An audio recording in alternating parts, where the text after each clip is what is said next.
Resil is a strong player in the area of textile chemicals. We focus on specialty chemicals. That's our core, domain. And if you see over the years, there are a lot of specialty polymers which are used in, in the industry. That was probably the beginning of 90s, etc. But when you come to today's trends, you will find that a lot of advanced materials, which are based on material science as a core area, which is getting incorporated into textile industry. There are materials which are used in the cosmetics and other pharmaceutical industries, which were value adding to those industries. Now those materials are getting placed in textiles. So I think it's all about delivering the functionality of these functionalities into textiles and giving better value to the customers. If you look at textile as an industry, you will find now there are two big changes. One is, of course, e-retailing, which is becoming very big in today's marketplace. A lot of conventional stores are being replaced by e-stores. So people go online and order from app, which is sort of looking products very little differently, because when you actually touch and feel a product, you have a different outlook on it. Whereas when you want to buy it online, then you don't really see the properties, so you only get to know about it in the form of ads or whatever it is. So it's very important how we communicate these new technologies and functionalities, especially in the e-space. So it's going to be a little different, just not by making these technologies, but actually communicating it to the consumers. That is one challenge. Second challenge is, if you look at the trend, you have textiles as such. It is one of the closest objects to the human body. You wear it all the time, whether you are in office place or workouts, wherever it. So it comes with you wherever you go, and so it's important that the textiles now are used as an interface between your body and your your tools. People are now talking about Internet of Things and Internet of Everything, all that.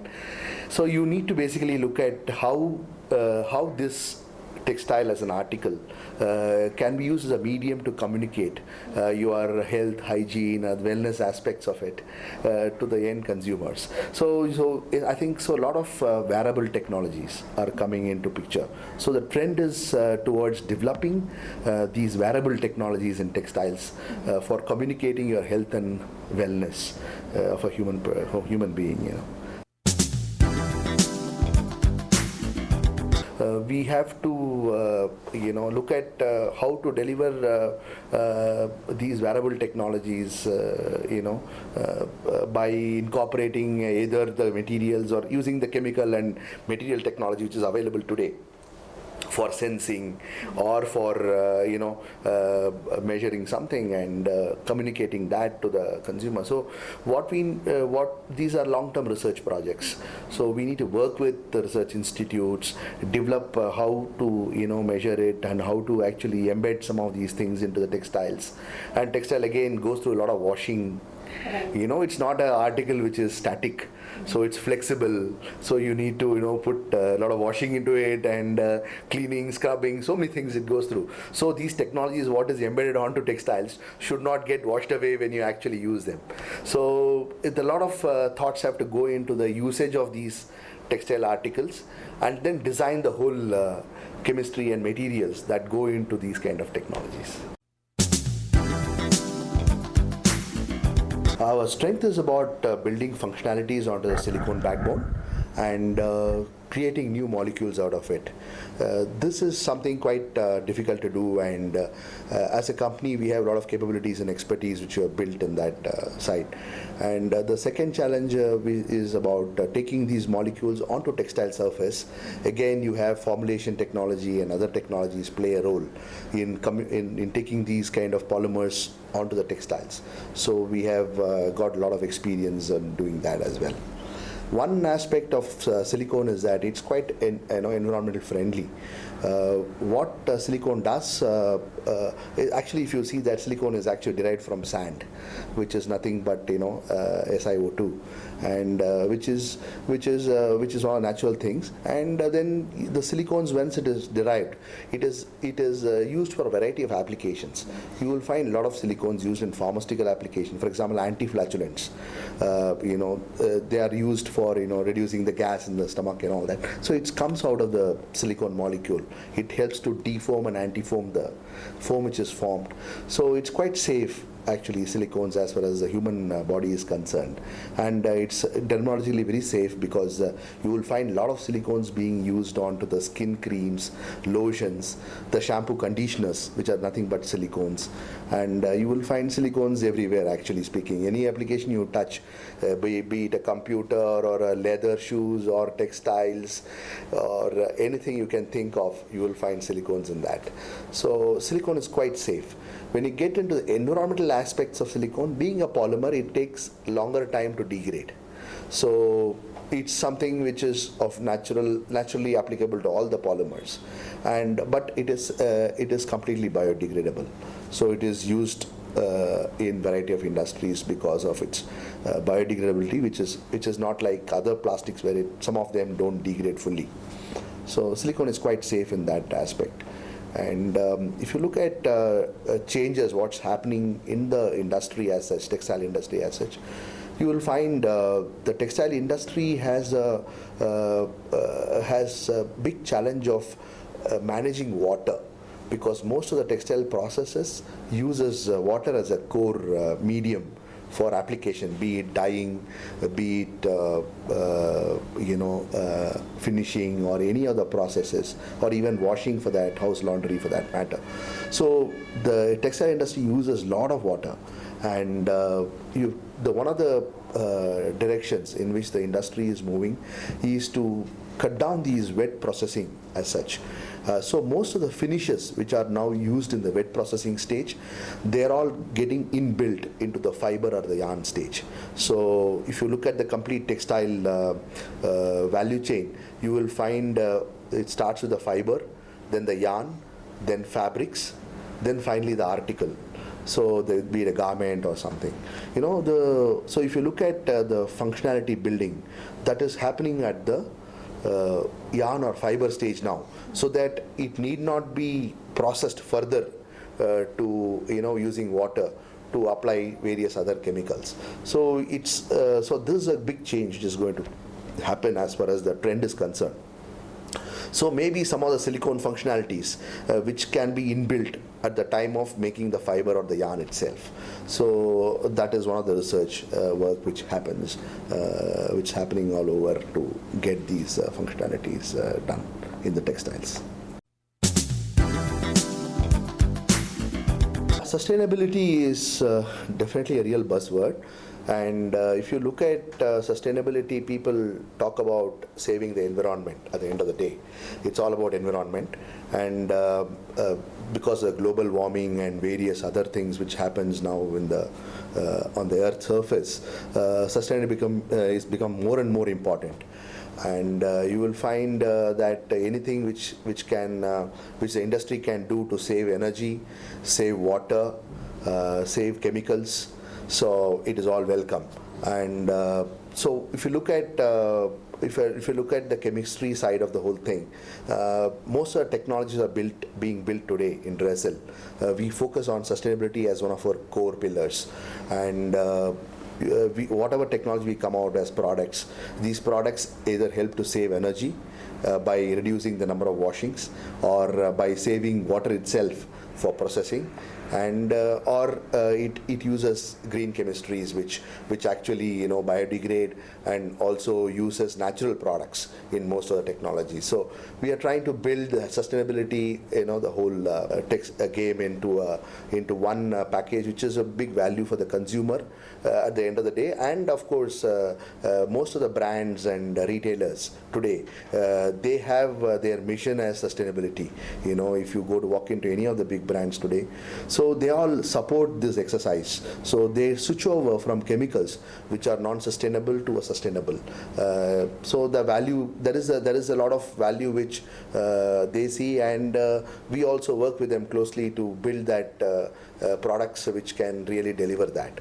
And if you look at one of our silver products which we recently developed, this N9 Pure Silver we call it, and this technology is primarily about sustainability.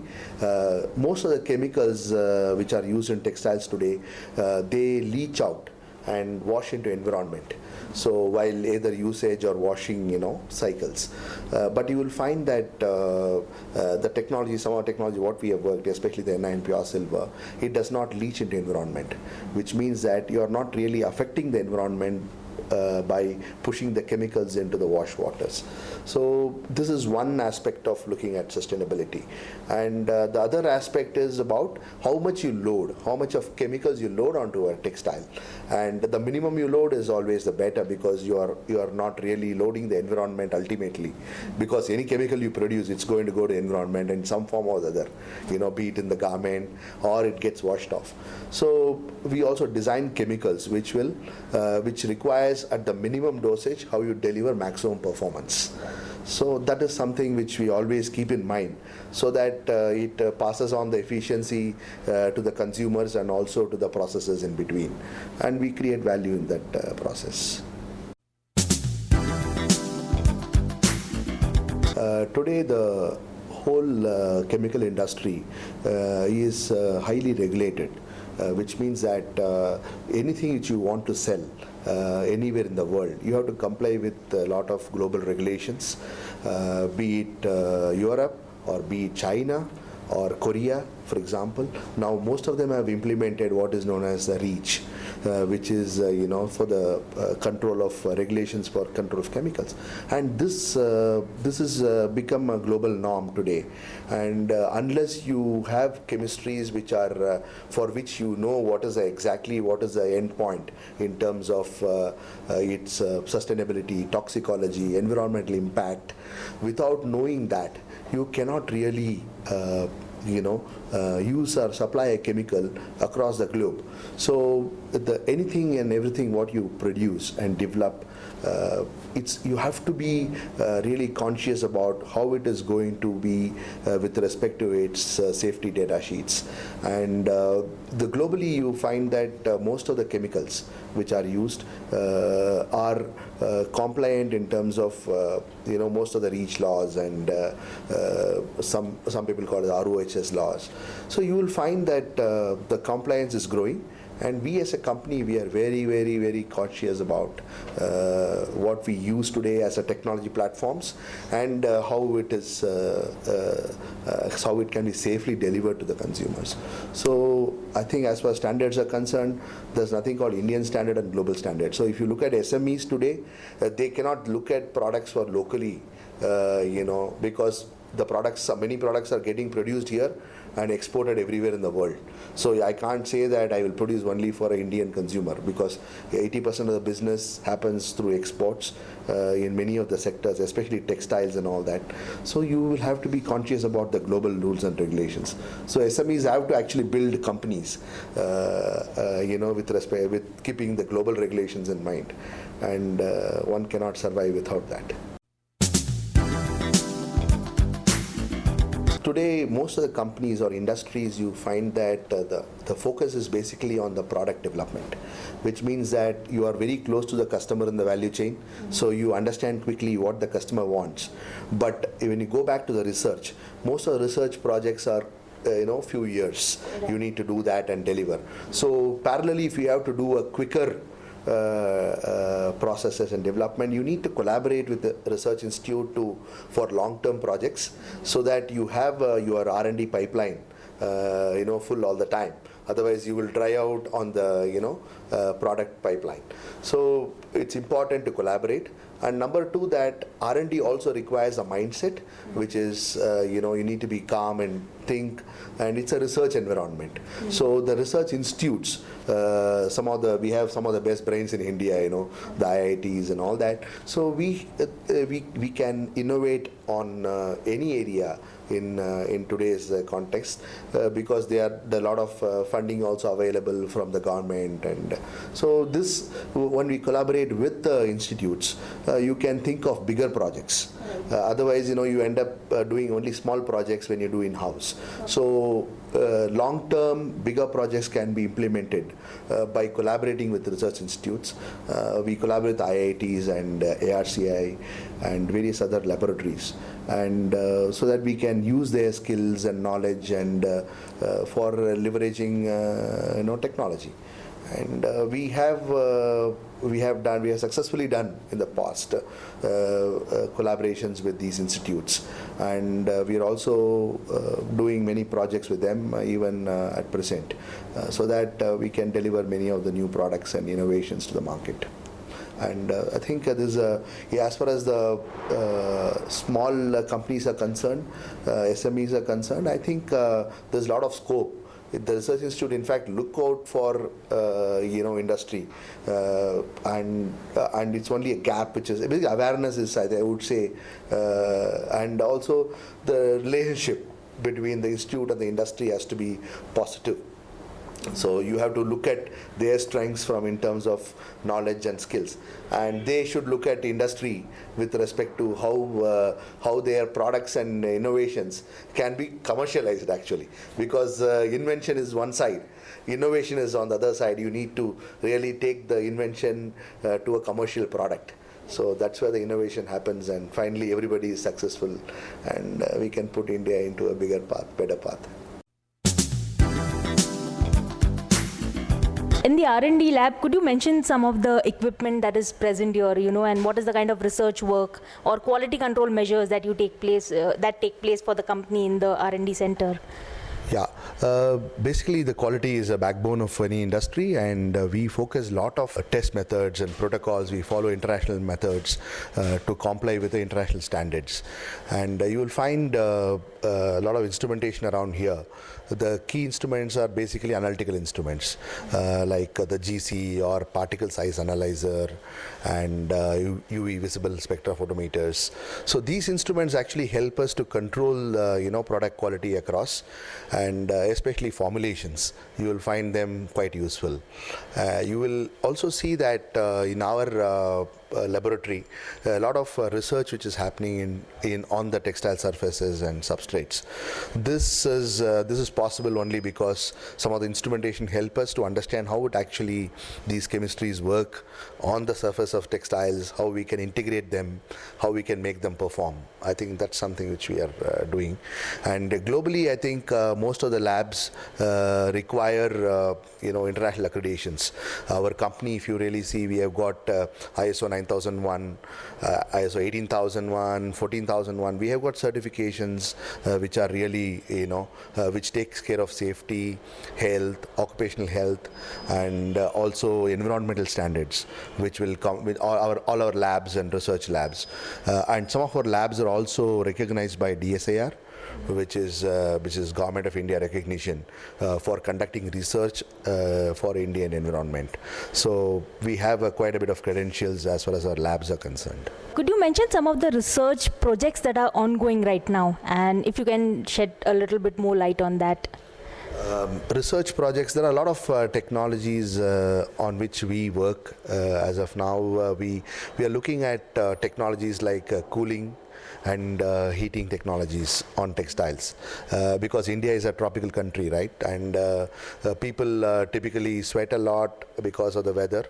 And you will find that Indian environment really promotes a lot of sweating, and therefore you will find that technologies help cooling the fabric when it is hot, makes makes it very handy and useful when it comes to summers in India. So we have developed some of the cooling polyols which can help to reduce the temperature of the textiles by up to 3 degrees Celsius, and that's sort of a big requirement as far as market is concerned, and we are doing that. The other technologies what we work are basically on the quick drying of textiles. These technologies, again, there are coatings which happens on the textile which helps to dry the textiles faster, and we also have an expellent which is basically a technology to repel mosquitoes and other insects, so that now there are a lot of infection which comes because diseases which happen because of mosquitoes. We can actually avoid it by using textiles which are treated with expellent technologies. We have another very interesting technology which is using sunlight as a media, as an enabler to clean textiles. Conventionally today people clean textiles by putting it in a washing machine, and you put detergent, you put heat energy by hot water or something, and you have a mechanical energy which runs the whole machine, so use all sorts of energy. So we thought, why don't we use some energy form which is freely available to everyone, and even if it helps you to clean the shirt by 1 or 2%, it saves that much of energy from detergents or from heat or from mechanical energy. So the technology what we developed, we call it as the Soladel technology, which is basically a sunlight enabled cleaning. Which helps to clean the textiles when it is exposed to sunlight. So it helps you to keep the textiles clean, and so you don't need to really do a harsh chemical or a harsh wash. With a milder wash, probably you'll be able to remove the dirt from the shirt. So this is again based on titanium dioxide, which is a microsphere technology which is coated on textiles and helps to easy clean the textiles, and it's also called self-cleaning technology because it cleans when it gets exposed to sunlight. So we use a natural resource energy, and it's in line with our sustainability concept of using natural resources to clean a garment. In terms of emerging technologies, you do a lot of work in those areas also. Could you give me a little bit more information on these areas? And what is the kind of work happening on over here in this plant? Emerging technologies is a focus area for us as far as new technologies are concerned. Here we produce a lot of innovative chemistries. One chemistry which I would like to share is about Invincil. We have developed this technology which is basically building hygiene into hospitals and hospitality industry. You will find that most of the hospitals today, there are a lot of hospital-acquired infections. The patient goes with one infection, also gets infected from the hospital environment, and we found that there are two reasons for that. One is hand hygiene. So people have to use hand sanitizers. The most important thing people ignore typically is about the textiles used in the hospital. The bed linens, the hospital covers, the pillows, the curtains, the gowns, the aprons, what the doctors and nurses wear. So we need to treat all this with antimicrobial technology, which helps in building hygiene in hospitals, so that you avoid cross-contamination between the patients and the doctors and the nurses and the ward staff, so that you build an overall hospital with better hygiene. Same thing applies to even in hotels and hospitality industry. You find that people travel a lot nowadays, and people need better and safer travel, So you find that if the hotel linens and the laundries, the towels which is used, they are treated with antimicrobial technology, then it sort of upgrades the hotel image and by building hygiene into the hotel. So it ensures that a safer travel for everyone, and also it gives a USP for the hospital to upgrade themselves with the hygiene as a quotient. Could you tell us what is the kind of process technology that you use? Is it licensed? Is it your own technology? And how do you Yeah, build most that? of the technologies what we use today, they are all in-house developed technologies, and we also have a lot of patents, which covers both process and the product. And most of these technologies are developed in the pilot scale first. Then it's all scaled up to produce bigger, larger product quantities. Yeah. Could you tell me something more about the capacity of the plant? You know, how much you produce and any future plans of expansion or something if you can mention on those lines. Yeah. Typically, we have a capacity of about 10,000 tons of specialty chemicals produced every month, and which means we have a huge pipeline of product pipeline, for which we are actually setting up new plants, which is almost equal in size for producing specialty chemicals, which is also coming up in Bangalore. And mostly it will be operational from the next financial year, which is 2016. I'm aware that you got an innovation award for one of your technologies. Could you mention a little bit more about that one, and what is the award that you received for it? So last year we received an award from the Government of India, and this award is all about innovation in the area of antibacterials, especially with silver-based technologies.